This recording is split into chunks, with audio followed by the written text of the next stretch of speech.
and welcome to another episode of Literary Gladiators, the show where we discuss and debate literature in all of its forms. If it's written work, it's game. Let's meet the panel. Casey. I'm Kaila. I'm Cyndi. And I'm Josh. We are going to be talking about a short story from the complete stories of Zora, Neale, Hurston. Back in season 10, we went over Sweat. Today, we're going to be going over the Gilded 6-bits. The discussion starter I have is, what do you believe is the strongest use of symbolism within the piece? Well, there's this old saying, everything that's good is not gold. Meaning, even though it appears to be good, you shouldn't necessarily go after it because it's not actually as good as you think it is. And so I think that would probably... That's what Missy May tried to do. You know, the gold wasn't actually gold. That's what she was trying to say. Kaila? I agree. I think it's probably the Gilded 6-bits, I guess they are, right? I think that's probably the best symbolism in this because it represents something that wasn't what Missy May thought it was going to be. You have Joe chucking the silver coins into the house because pretty much reflected the work that he put into the week, and then you put that up against Slemons' gold coin. Right. It wasn't even a real coin, but got his way to where he was. He pretty much... fake it till you make it. Yeah, fake it till you make it. He swindled his way. Yeah, definitely. The false gold was definitely an image of everything that wasn't. I think that is the prime piece, but what I found interesting was the interaction that Missy May and Joe had physically, where they would engage in, it was almost as if it was a wrestling match where they would fake wrestle one another, and Missy May would be a little bit more aggressive than he was. He would egg her on.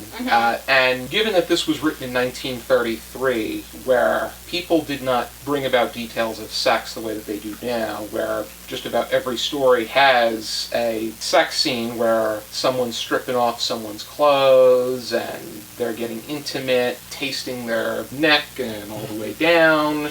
Yes, Josh, we've all read modern books. It's just what I see out of it. But here, you have that scene of Missy May and Slemons in bed, but the concentration is placed on the wrestling and the physical means of affection or interaction, which, if you're thinking Freudian, equates to sexual activity.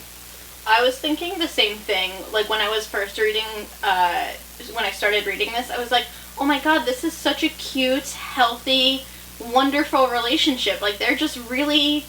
It's so much fun, you know? And, like, it feels good to be in a really good, happy relationship like that. And then I hit the midpoint, and I was like, oh... That was my thought. I'm like, wow, this is... My first thought was, cute. wow, this is such a perfect marriage. Where is this going? Right. Like, that was my thought. Okay, so they're going to the ice cream shop. He comes home from the ice cream shop. Where's this going? And when it gets to where it's going, I'm like, that's not where I wanted this to go. No, this can't be. And especially the fact that she spent so much time saying how he wasn't even a good person, he's overweight, and he's not all that, and all the things he's told you is probably a lie, and I don't even like him. So for her, it's like, wait, what? Yeah. She thought there was an opportunity, but it was a false one. Yeah. The whole whether or not the baby was his, which the fact that they had his features, if anything, his mother was able to speak.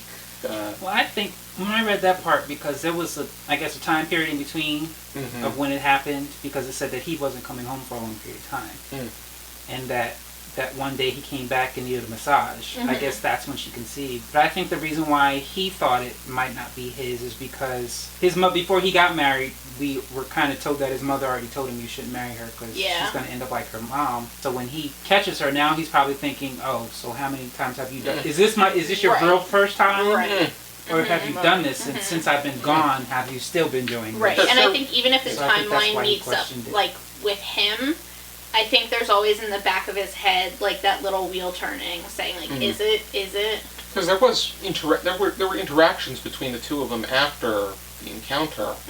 It was just, at some point, he walked out. And then the ending was just pretty cute too. Yeah, it was. Because by that time she had the boy and she was held down for quite some time. Yeah, I think too it was a really, it was nice to see Zora and Neale Hurston write something that was a little bit more, like that had a little bit of levity and softness to it, because we read Sweat last year by her, and I feel like that was a very different relationship. I don't really remember it at that this was point, clearly honestly, an abusive relationship. But it was a very relationship. different relationship that she portrayed. So I think it was very refreshing.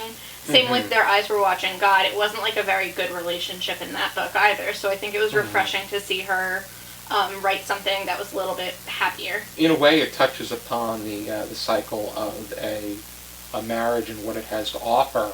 The candy kisses, that's another symbol that was very interesting, because you have the Hershey kiss. I think it does do it for that time period a good job illustrating what the marriage had to offer, and just so many creative ways to describe their interaction. The gustatory descriptions, what she cooks, pretty much their interactions on that accord, because food always brings people together.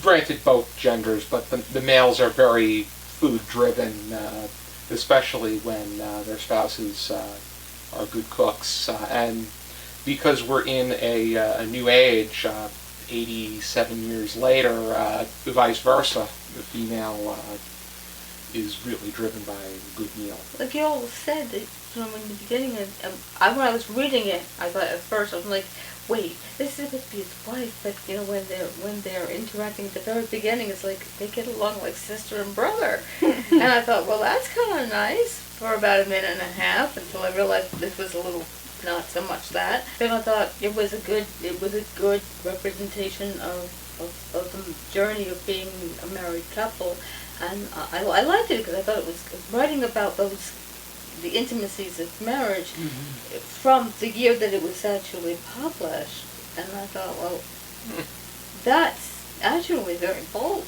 Yeah, especially for its time. I enjoyed that reading very much. And the interaction was very childlike, but at the same time, that means it's very innocent way, which is it was very charming. Well, it seemed like, I think he did that once a month, I believe, if I'm not mistaken. When he got his pay.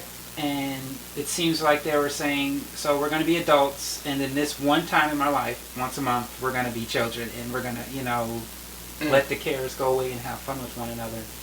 And so that I did see it, very childlike, but I saw it as them taking a break from adulting. So another message I saw was, be grateful for what you have. I don't want to call it the perfect marriage or the perfect spouse, but she had something good.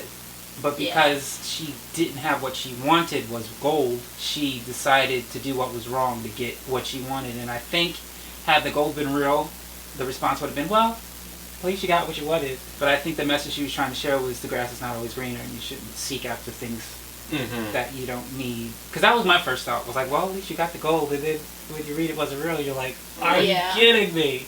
You almost really, destroyed your marriage Yeah. for something And that wasn't even real. And hence, Joe was always carrying that gold coin after the incident. That explained why he was from Philadelphia, Chicago, such and such, because now you realize he's probably getting kicked out all of those places. If you're interested in checking out this and several other Zora Neale Hurston's short stories, you can find it in this collection. The complete stories of Zora Neale Hurston. There is an introduction in here by Henry Louis Gates Jr. and Sigline Lemke. I promised that I had something for Kaila, and the best when it comes to rapping. But these ShopRite bags are great. Oh gosh, you really don't have to do this. You need help? Oh, look at this. My husband's gonna love this. Oh, thanks, Josh. my pleasure. Brian's gonna love this. I'm gonna hide them from him, so they're all for me. Whatever you want to do.